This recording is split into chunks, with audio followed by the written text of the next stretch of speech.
Go for the pulls and the pools. Go for the oohs and the ahs. Go for the bubbles and the bubbly. Go for the story and the stories. Go for the win. Go to Ocean Casino Resort. Book your trip at theoceanac.com.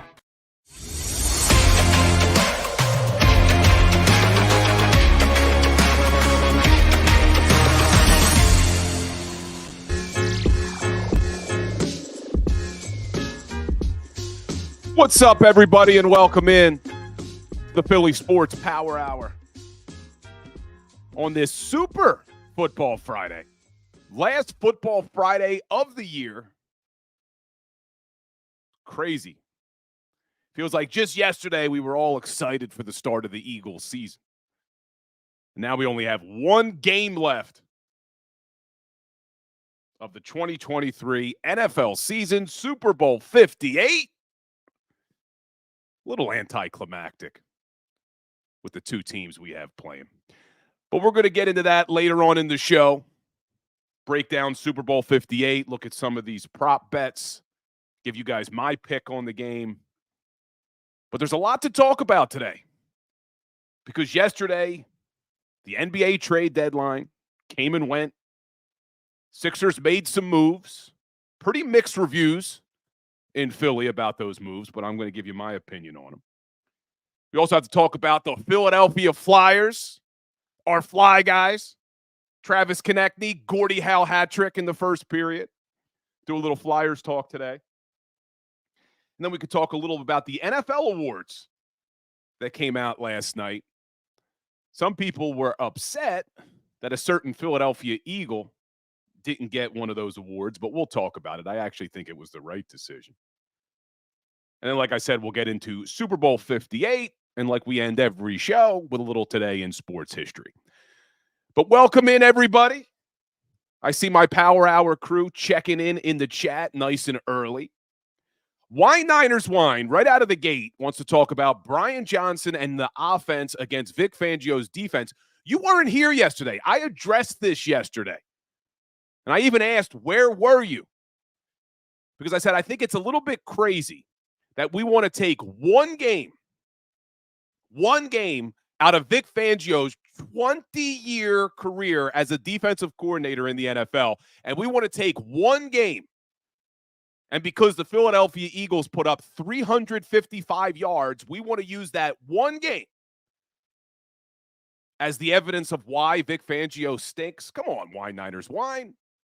You're better than that. Anyway, let's see who else is in the house. We got William Stark, Adams Exploits, Provolone John. John. I know what a John is, man. I can't mispronounce that, being a Philly guy. Bry Guy, Adams Exploits, Stan Bruce, Fannie Woods, saying, I held my own yesterday. So for those of you who were here yesterday, usually we have Mark Farzetta on Thursdays. Farzy couldn't make it, so we had a surprise guest, Big Sills, in the house yesterday. Me and him having a little bit of a friendly debate. Some people saying, excuse me.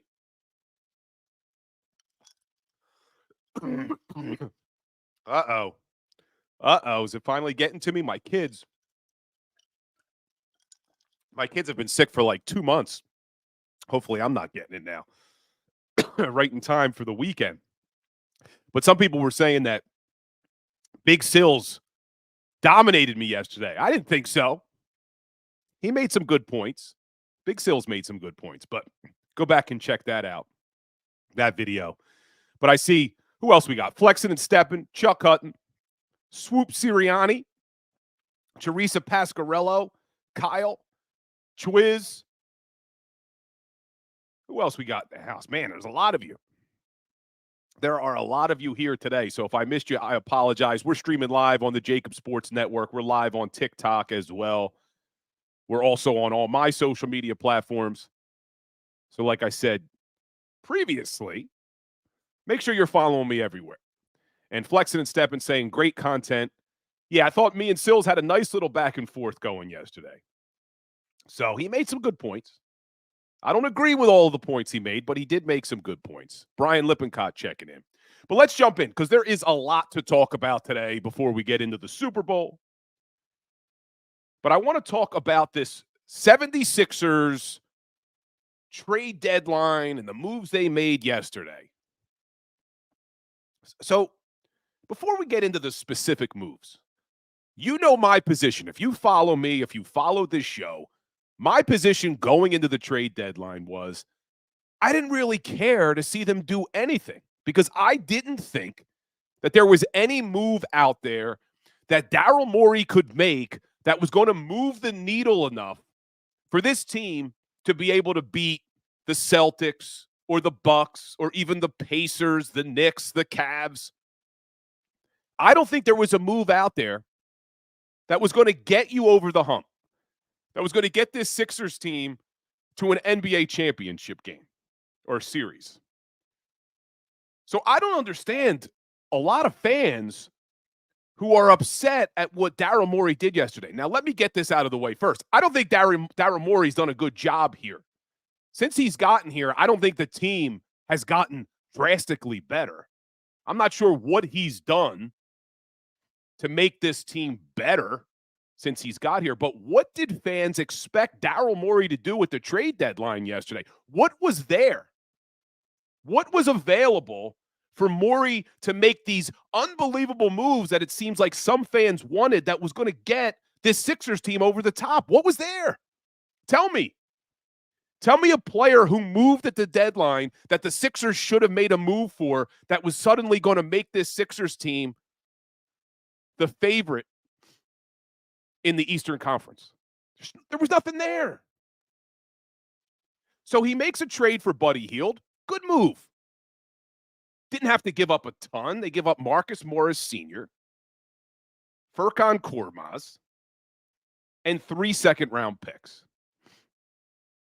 And then he makes some other trades to try to recoup some of those second-round picks. Now, I'll talk about the Jaden Springer trade last because that's the one that has me scratching my head. That's the one I don't understand.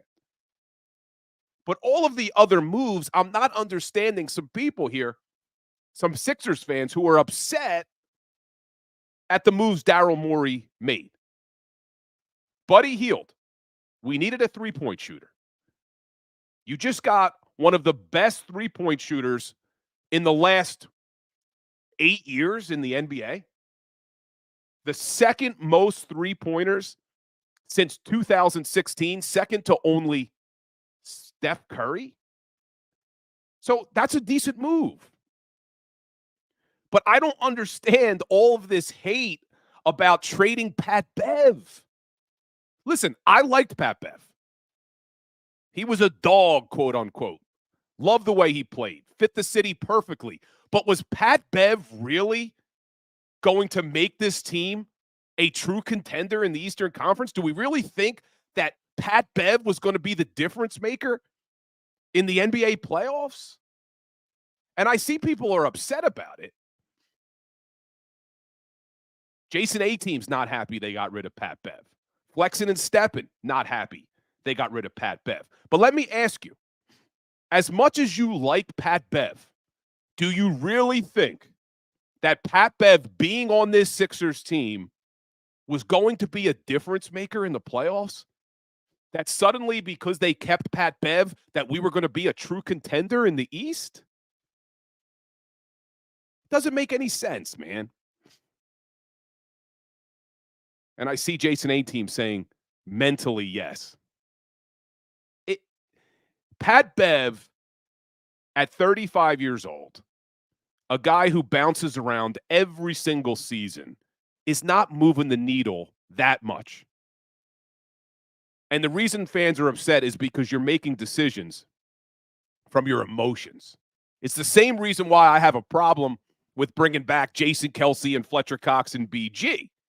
Because we're going to make decisions with emotion as opposed to our brain about what makes sense. So trading Pat Bev and getting Cam Payne, who's pretty much a younger version of Pat Bev, and you recoup a second-round draft pick. And guess what? Campaign's a better three-point shooter than Pat Bev. So, look, neither one of those guys, Pat Bev or Campaign, neither one of them is moving the needle for the Sixers team. It doesn't matter. And I know people are upset because they traded Pat Bev to a contender, to a competitor in the Milwaukee Bucks. But guess what? I don't think you're beating the Bucks anyway. So what's the difference? Do we really think the Sixers, again, whether or not they have Pat Bev or the Bucks have Pat Bev, was going to make that much of a difference in the series? The Sixers aren't going anywhere this year. It didn't matter. It did not matter what they did at the trade deadline. So I'm okay with the Buddy Hield move if this means they're going to try to sign him next year. Because Buddy Hield can shoot the three, something this team has lacked. But nothing they did at the trade deadline, in my opinion, was going to change anything at all to make this team a contender.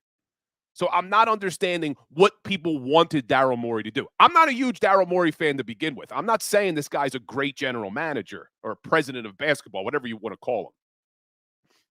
But I just don't see what he could have done yesterday.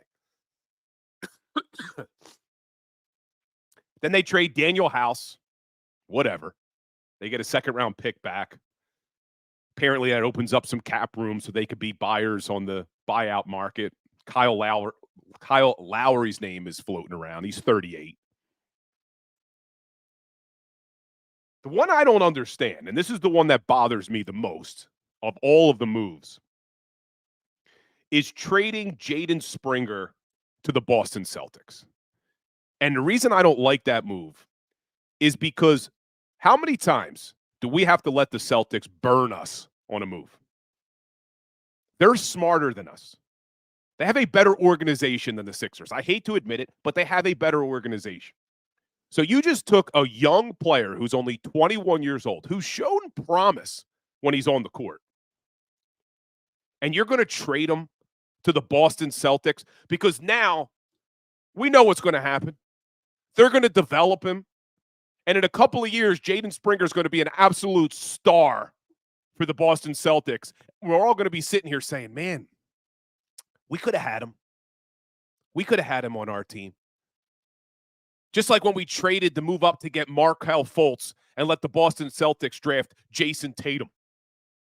So that's the only one out of all of these moves that I'm upset about. I don't care about them trading Pat Bev. I liked him too. I thought he was a quote-unquote Philly guy.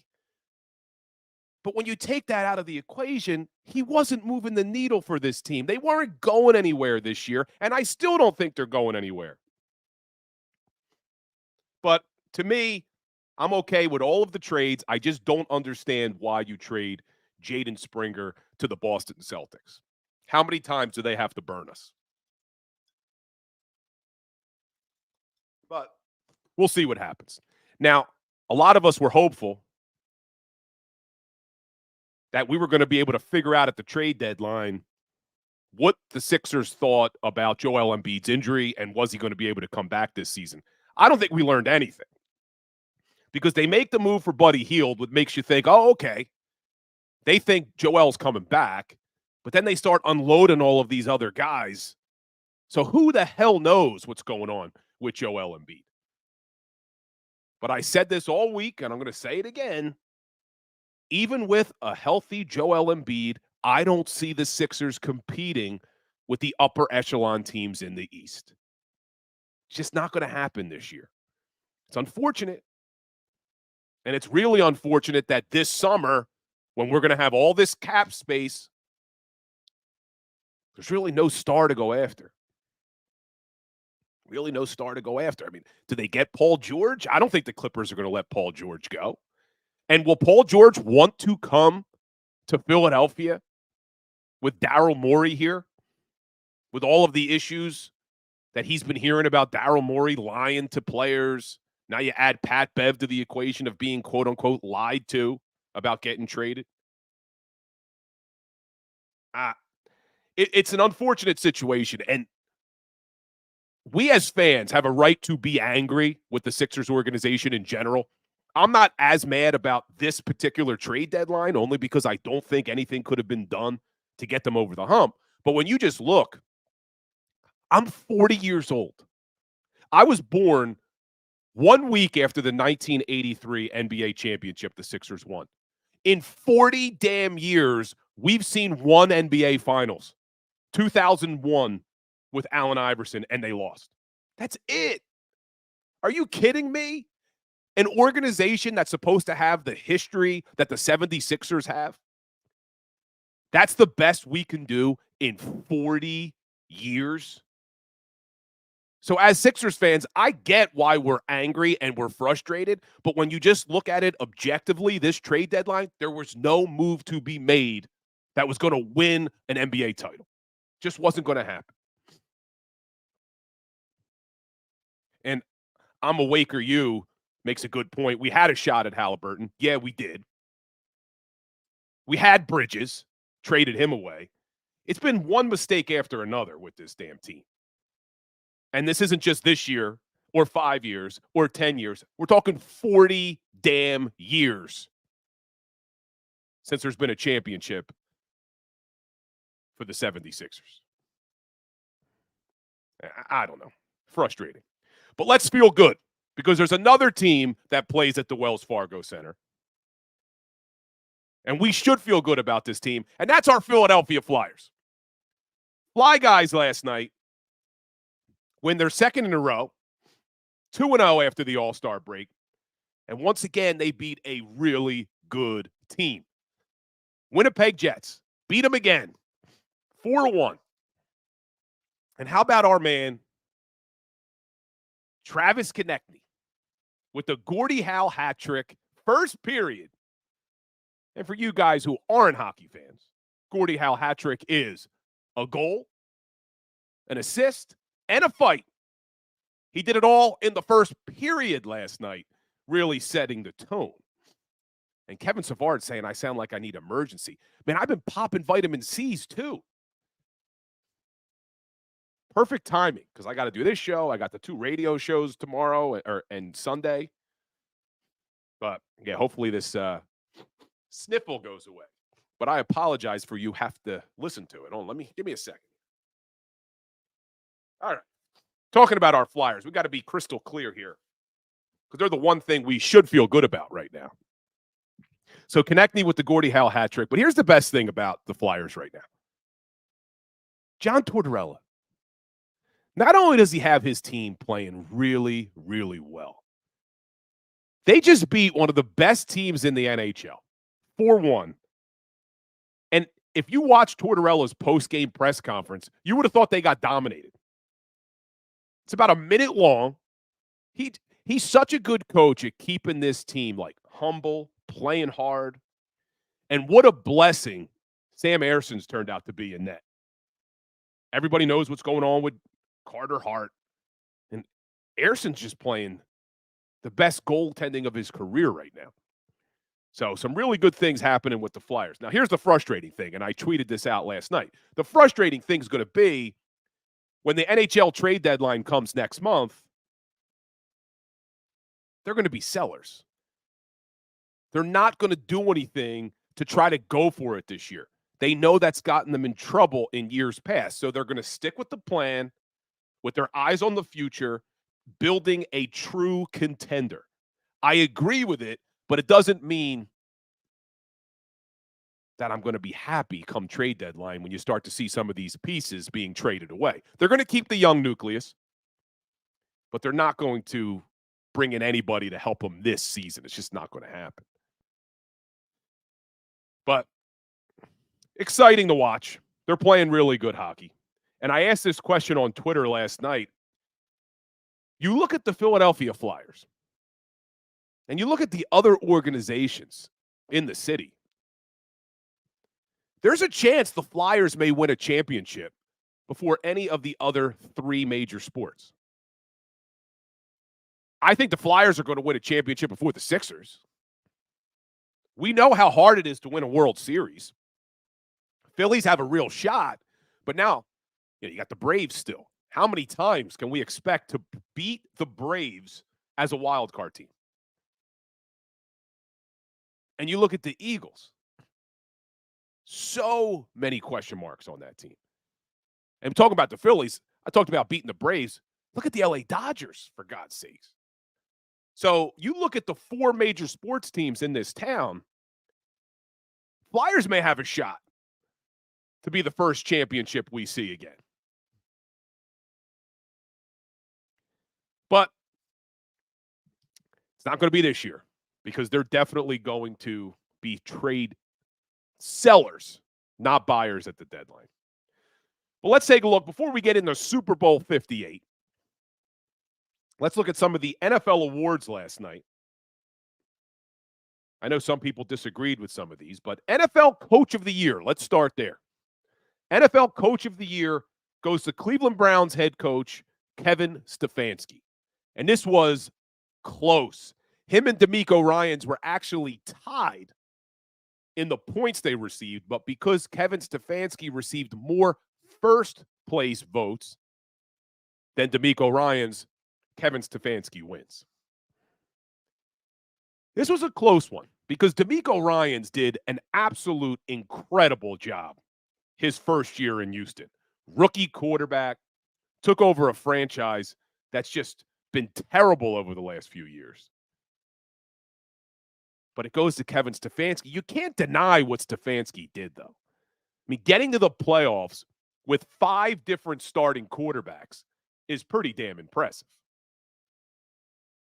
Now, one of the things that was being held against him was, look how good his defense was. Because if you look at Kevin Stefanski, not only does Jim Schwartz, his defensive coordinator, win Assistant Coach of the Year, Myles Garrett wins Defensive Player of the Year. So who did a better job? DeMeco Ryans with all the young talent they had in his first year as head coach, or Kevin Stefanski, 5 starting quarterbacks, but a really good defense and a really good defensive coordinator? I really think it could have gone either way. I probably would have given it to DeMeco Ryans, though. But Kevin Stefanski wins Coach of the Year, and as I said, Assistant Coach of the Year, former Eagles defensive coordinator, Jim Schwartz. And then sticking with those Houston Texans, DeMeco Ryans getting close, but Offensive Rookie of the Year, no doubt about it, quarterback C.J. Stroud. One of the best seasons we've ever seen, not only from a rookie quarterback, but from a quarterback in general. He would have had what would be considered a great season, and he did it as a rookie for the Houston Texans.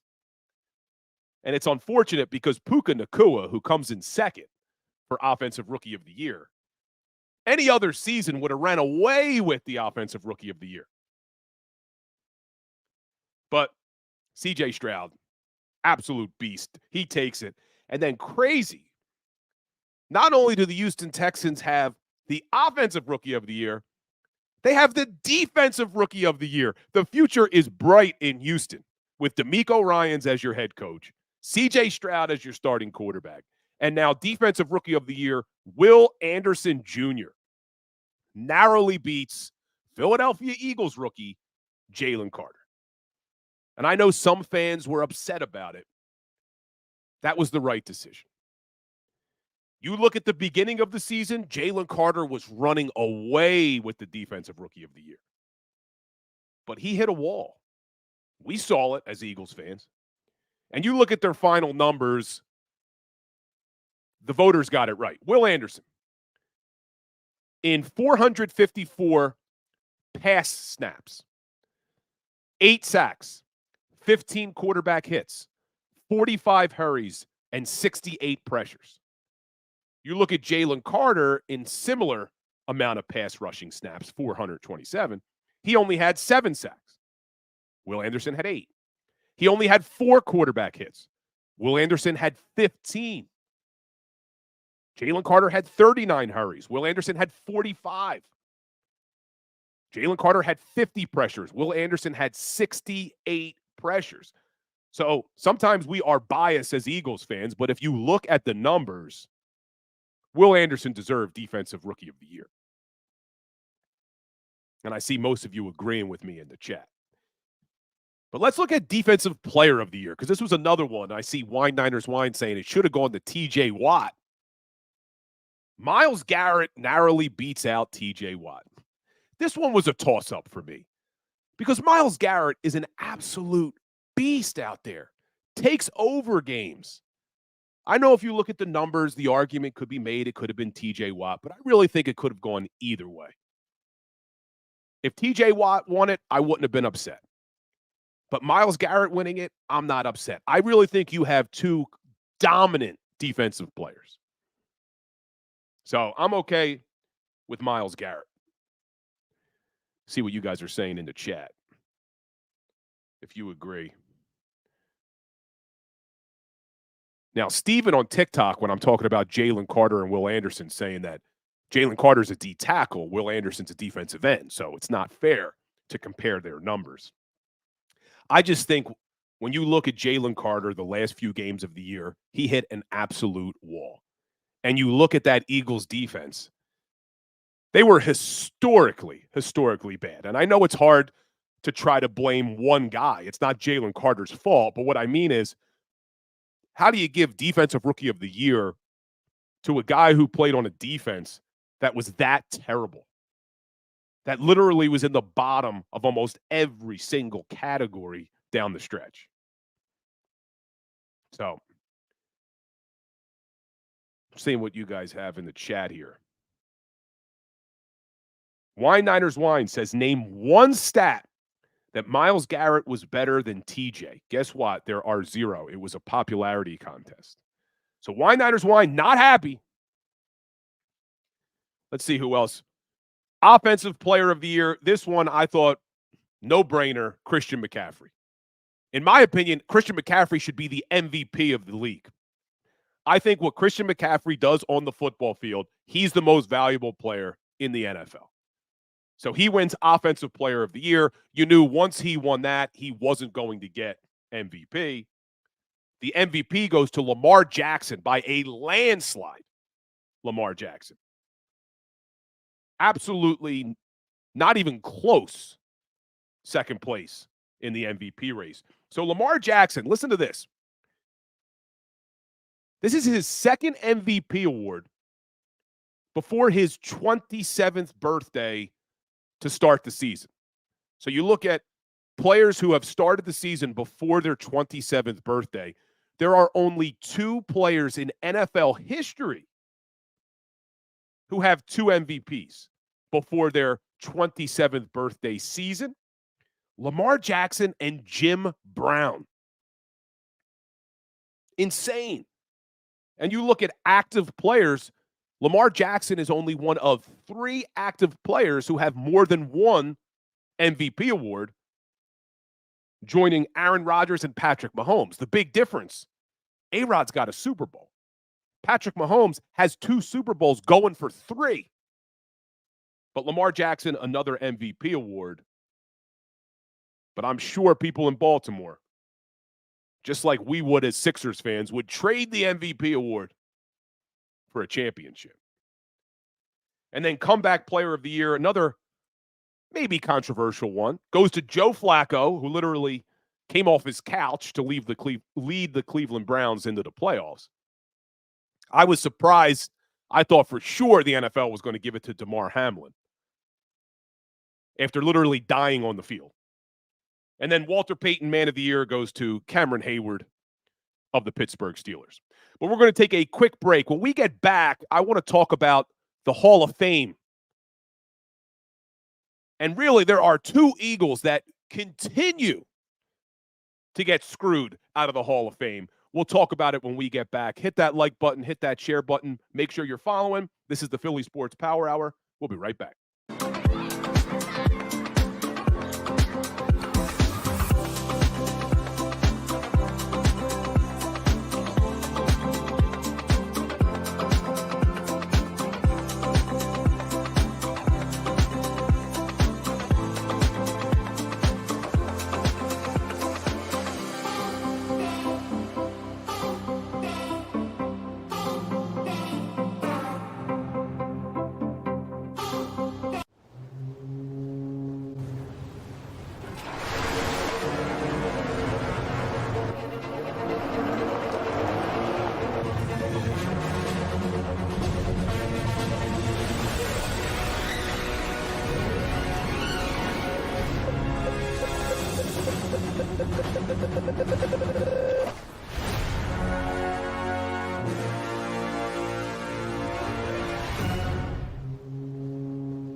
Any professional sports coach will tell you there's no substitution for preparation. At Malamut & Associates, that is a tenet by which we live. We prepare from day one for victory. Anything less is not acceptable. Go passionately. Go fearlessly. Go confidently. Go Birds! Go confidently towards your goals with First Trust, Philly's hometown bank for nearly 90 years, and the official bank of the Philadelphia Eagles. We're focused on getting you over the goal line. So go with conviction, go with trust, Go Birds! and go forward with us by your side. First Trust Bank, the official bank of Philadelphia dreams. Oh, and go Birds. Get ready for the big game with Underdog Fantasy and sign up right now with your verified account. Use the word WIN when you register. Underdog Fantasy is giving away $1 million in giveaways and Underdog credit on Super Bowl Sunday. And there's a new customer special for anyone that signs up this week for Patrick Mahomes. Get ready for Super Sunday and set up your account right now with Underdog Fantasy and use the word WIN.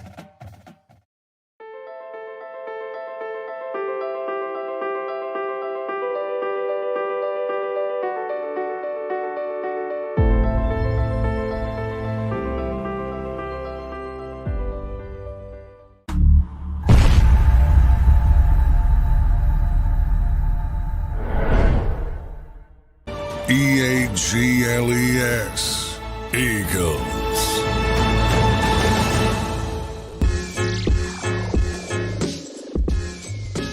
What's up, everybody? Welcome back in to the Philly Sports Power Hour with Bill Colarulo. Before the break, we were talking about our Sixers, our Flyers, looking at some of these NFL awards. But I want to talk about the Pro Football Hall of Fame because they announce the inductees for this year.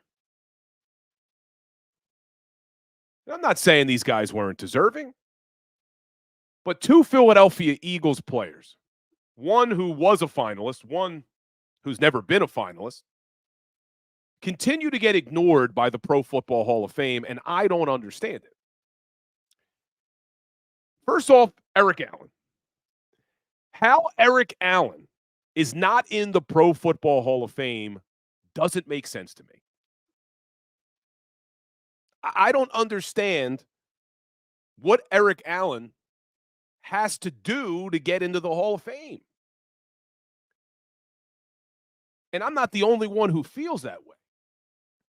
I had Seth Joyner on my show a couple of months ago when Eric Allen was named a finalist. And he was talking about how it's long past due. I mean, you look at Eric Allen, was a first-team All-Pro, was a second-team All-Pro 2 times, was a 6-time Pro Bowler, has 54 interceptions in his career, and was one of the first true shutdown corners the NFL had ever seen. How he continues to get passed over for the Pro Football Hall of Fame is criminal. And we were just talking about the NFL awards, and I told you sometimes as Eagles fans, we can be biased. But you look at Defensive Rookie of the Year, I said, hey, it should have gone to Will Anderson. This is not me being a biased Eagles fan. When you look at Eric Allen's career, and I'm sure Raiders fans would agree with me too, that Eric Allen deserves to be in the damn Hall of Fame. And I just mentioned Seth Joyner being on the show, talking about how it's long past due that Eric Allen makes the Hall of Fame. How come Seth Joyner never gets talked about for the Hall of Fame? Patrick Willis, last night, was named a Pro Football Hall of Famer. Linebacker Patrick Willis. In Willis's career, 8 interceptions. Seth Joyner had 24. Patrick Willis, 20 and a half sacks. Seth Joyner, 52 sacks. Patrick Willis, 16 forced fumbles. Seth Joyner, 26. Why is Seth Joyner not considered for the Hall of Fame and Patrick Willis is already getting in? Doesn't make sense. Seth Joyner deserves to be in. Eric Allen deserves to be in. But I see Wine Niners Wine saying that Jason Kelce will probably be the next Eagle that gets in. You may be right, unfortunately. But Allen and Joyner both deserve it. And you agree with me in the chat about Seth? I see you agreeing with me about Eric Allen. But do you agree that Seth Joyner deserves to be in? Over 20 interceptions, over 50 sacks. Crazy stats, man. But the only thing I could think of, and I think I saw Reuben Frank put this out from NBC Sports Philly last night, that he thinks part of the problem with Seth and Clyde Simmons is that a lot of voters remember those Eagles defenses and give too much credit to Reggie White. Not that Reggie White wasn't unbelievable, dominant, but guys like Seth Joyner and Clyde Simmons aren't getting the credit that they deserve on those defenses because everyone just remembers how good Reggie White was. I think that was a good point. But Seth should be in, especially with Patrick Willis getting in. I mean, come on, man.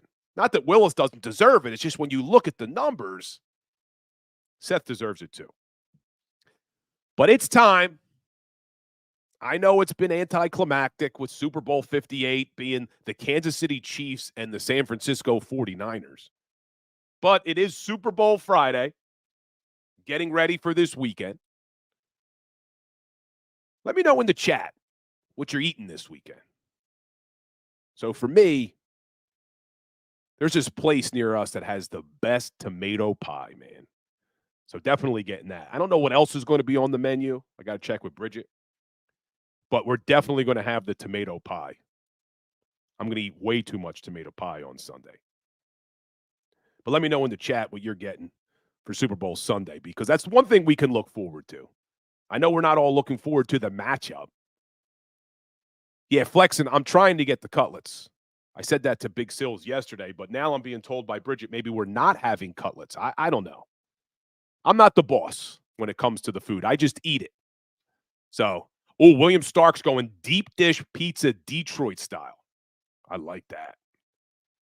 Really can't go wrong with any kind of pizza. But yeah, I like the tomato pie we're going to have. But I'm being told now I think cutlets may be off the menu. So I'll let you know. I think we're having ribs too. I think we may be having ribs. So I'm not sure. I'll find out. I'll tell you on Monday how it all was. Cheesesteaks, I'm awake's having. But let's take a look. So one of the questions that I want to pose, and I'm going with the Kansas City Chiefs in this game, and we'll talk more about that. But if the Chiefs win, they're a dynasty, right? I mean, if the Kansas City Chiefs win their third Super Bowl in the last 5 years, they've been now to 4 out of the last 5 Super Bowls. They've been the AFC champs, that means 4 out of the last 5 years. They've been to the AFC championship game 6 straight years.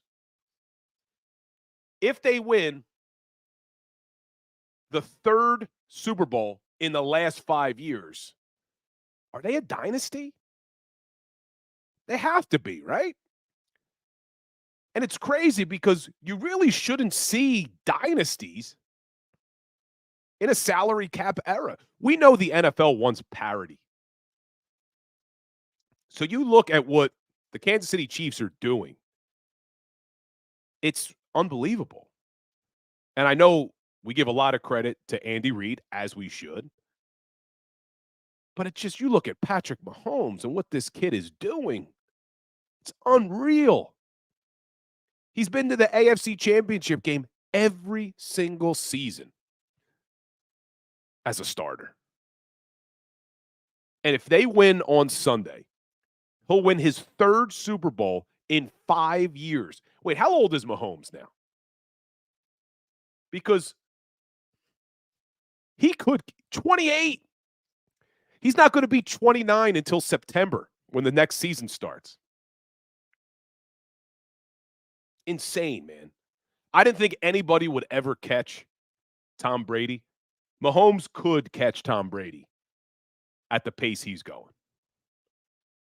28 years old, and he may have his third Super Bowl win already. He's already in his fourth Super Bowl game.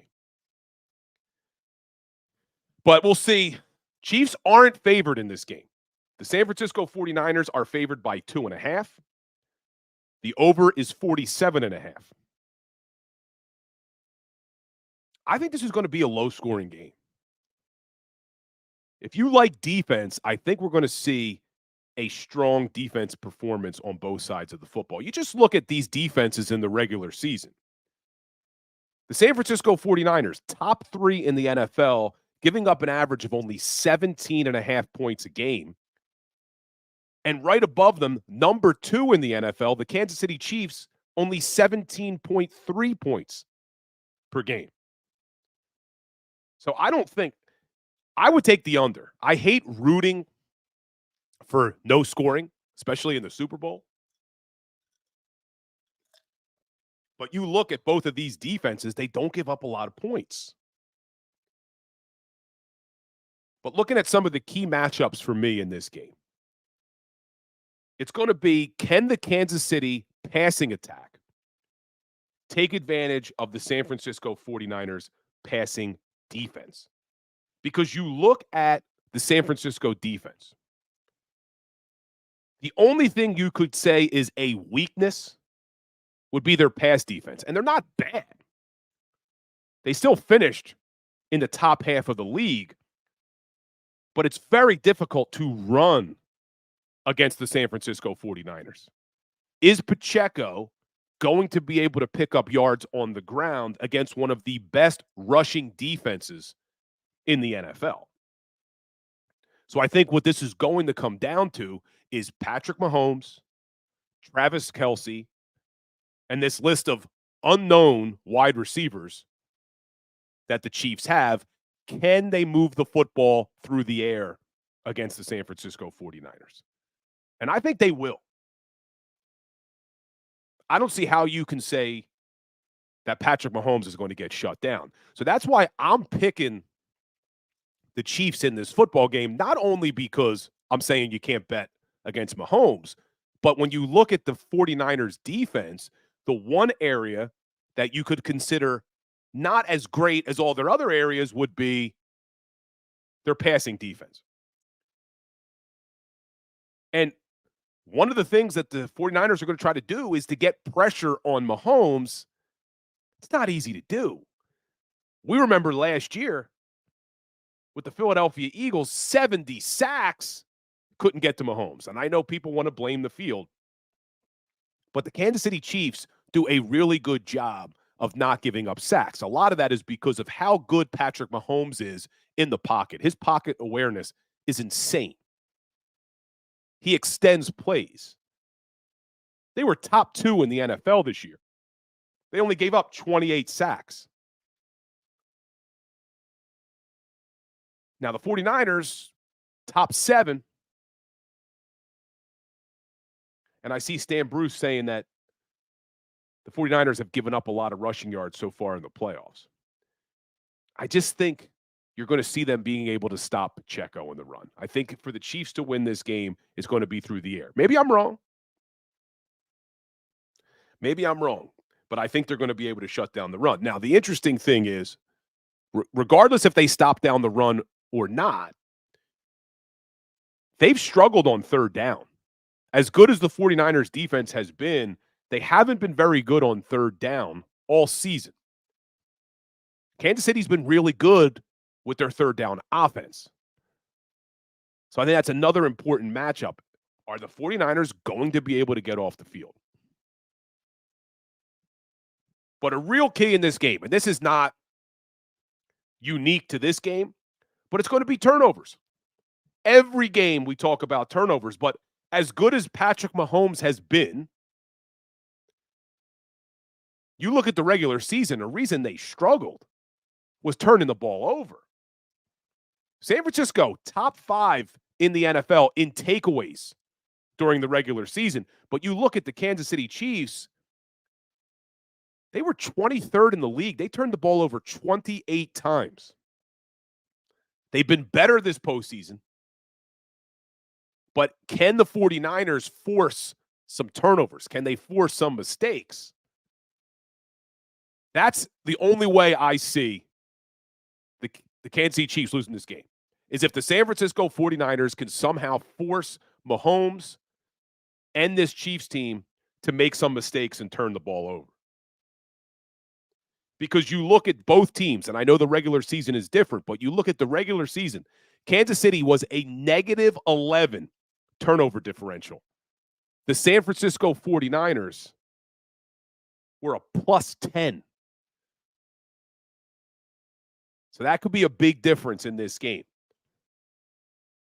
You win the turnover battle, you usually win the game in the NFL. It's amazing that the Chiefs have had the success they've had being a negative 11 turnover differential during the season. I think they're even. I think it may be an even turnover differential in the playoffs so far. But that's something the 49ers have to hope that they can do, is to create some turnovers. And then the other thing that's going to be interesting is, can the San Francisco 49ers establish the run on offense? Because you look at San Francisco this season, a top 3 rushing offense, and you look at the Kansas City Chiefs defense, they weren't necessarily great against the run, but they shut down. Hold on, I'm seeing people in the chat. They shut down the Baltimore Ravens rushing attack. Part of that was because Baltimore just decided not to run the football, which I don't understand. But they held Baltimore to only 81 yards rushing. They held the Miami Dolphins high-powered rushing attack to only 76 yards rushing. They did let Buffalo run for over 180 yards.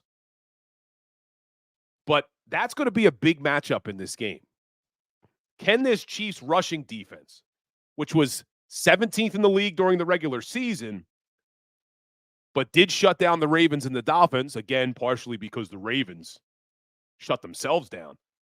But that's another big matchup. So I kind of want to see, for me, I think Kansas City, if they're going to win the game, it's going to be through the air. But I think San Francisco, the big matchup is going to be on the ground. Because one thing this Kansas City Chiefs defense has done really well this year, stopping the pass and getting after the quarterback. Top 2 in the entire league this year, getting after the quarterback. So I think it could be a long day for Brock Purdy. Or a short day if they're able to do what the Eagles did to him in the NFC Championship last year. But so those are some interesting matchups. But I like looking at some of these prop bets. So MVP. Patrick Mahomes, obviously, the front runner to be the MVP at plus 150. Number 2, Brock Purdy at plus 210. Then you have Christian McCaffrey plus 450. Travis Kelce plus 1,400. Deebo Samuel plus 2,500. Isaiah Pacheco plus 2,500. So those are fun sometimes. Just throw some money on those because they pay so damn big. One of the interesting ones that I may throw a little bit on, Nick Bosa plus 8,000. Could Bosa go off in this game? Now, the last defensive player, if you're here in the chat, who is the last defensive player to win Super Bowl MVP? We got to go all the way back to Super Bowl 50. 8 years ago. Who remembers? Smiley nails it. Smiley's got it. Von Miller, Super Bowl 50, with 2.5 sacks in that game, was your MVP. So don't rule out, if the San Francisco 49ers, if this is a low-scoring game, like I think it's going to be, don't be shocked if a defensive player wins this MVP. I know you have guys like Christian McCaffrey and Patrick Mahomes and Brock Purdy, which makes it hard that it would be a defensive player. But if this is truly a defensive battle, which I think it's going to be, you could have a guy like Bosa steal that MVP. And at plus 8,000, why not throw a little money on it?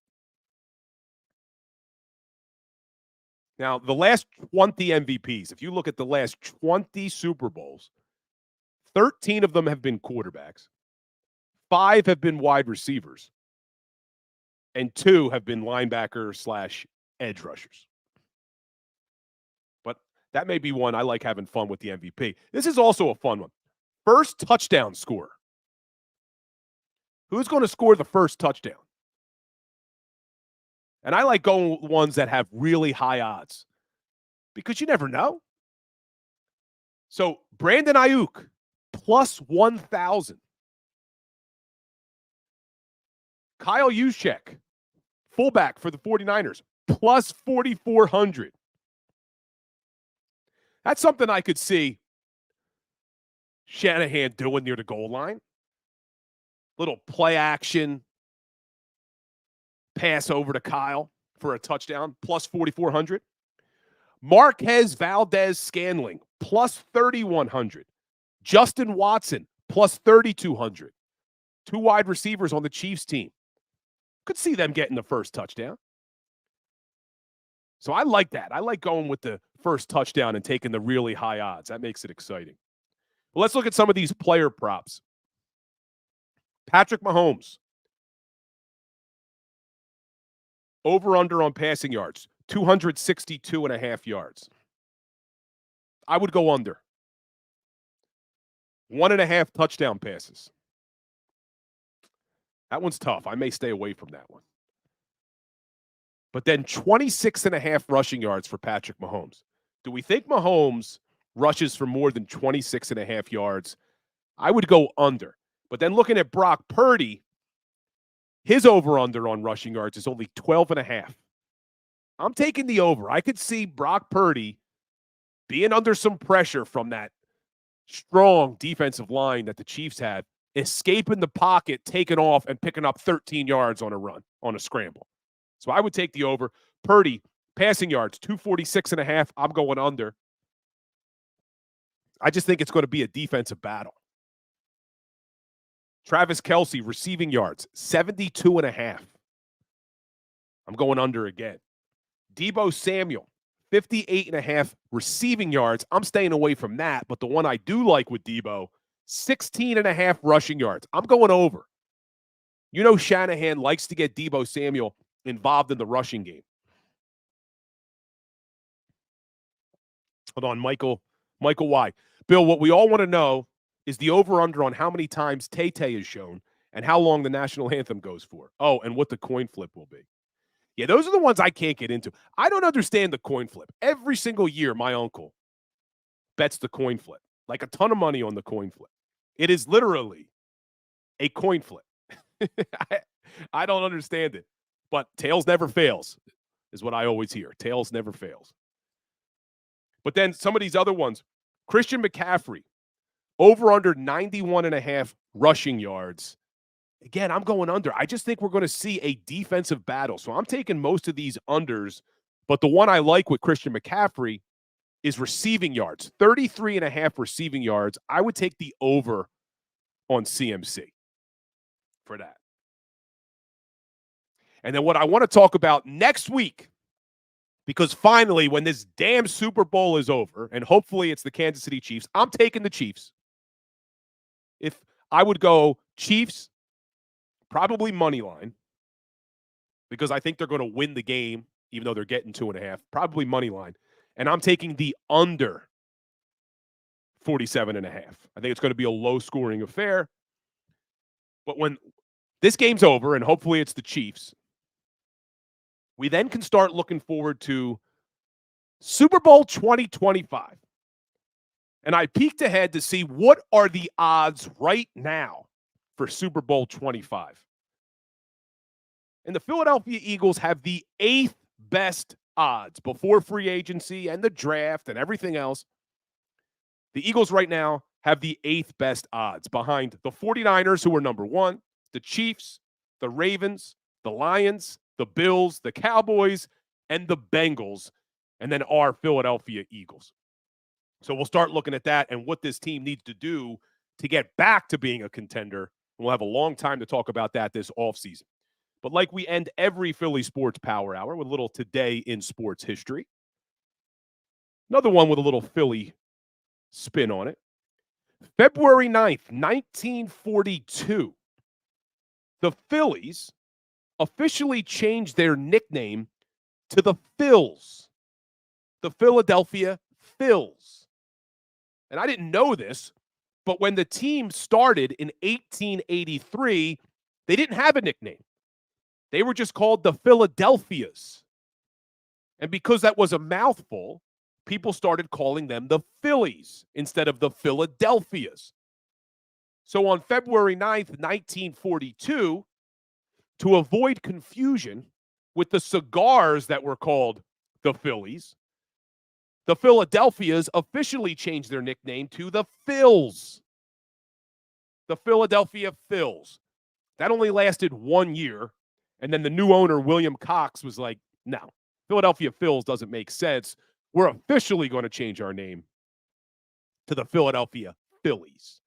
So for 1 year, starting today in 1942, they were the Philadelphia Phils. I don't know. Interesting one for me today, I thought. Let's see what you guys got.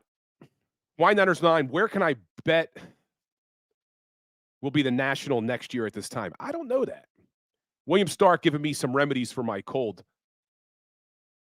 Blackberry, brandy, tea, lemon, and honey. I appreciate it. I appreciate it. Well, listen, everybody, enjoy the Super Bowl as much as you can. Let's hope we're not watching the 49ers hold up the Lombardi trophy. As much as it pains some people to see Mahomes holding up another trophy, I'd rather that happen than it be Kyle Shanahan, Deebo Samuel, and this 49ers team that's already making excuses with the field and now the fire alarm and all that crap. But everybody, enjoy Super Bowl Sunday. And check me out this weekend. Tomorrow morning, 9 to 12, Sunday, 9 to 12. I'm hosting my radio show on 97.5 The Fanatic. So give me a call. Would love to talk to you. Appreciate all the support. So hit that like button, hit that share button. Make sure you're following. Have a great Super Bowl Sunday. And as always, go Birds. Go for the polls and the pools. Go for the oohs and the ahs. Go for the bubbles and the bubbly. Go for the story and the stories. Go for the win. Go to Ocean Casino Resort. Book your trip at theoceanac.com.